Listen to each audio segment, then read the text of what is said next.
Naghatid ng tawanan sa mga manonood ng It's Showtime ang muling pagsasama ni na Vice Ganda at Kim Chiu sa programa.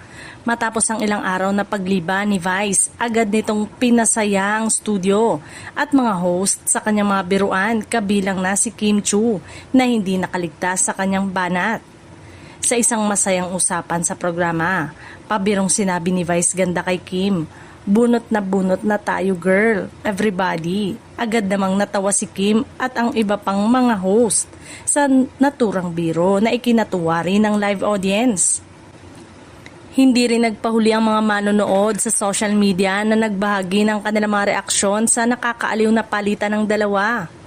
Marami ang nagsabing na-miss nila ang natural na kulitan ni na Vice at Kim Chiu na matagal nang nagbibigay saya sa mga taga-subaybay ng noontime show.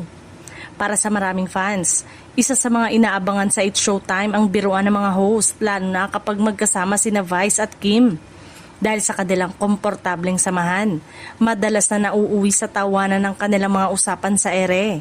Samantala, ikinatuwa rin ng mga kapamilya viewers ang pagbabalik ni Vice sa programa. Marami ang nagsabing muling naging mas masigla ang takbo ng It's Showtime at mas lalo pang nadagdagan ng saya sa studio sa pagbabalik ni Vice Ganda.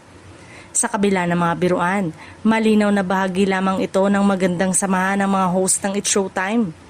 Patuloy namang inabangan ng mga manonood ang mas marami pang masasayang eksena at kulitan mula kina Vice Ganda, Kim Chiu at sa buong pamilya ng programa sa mga susunod na episode.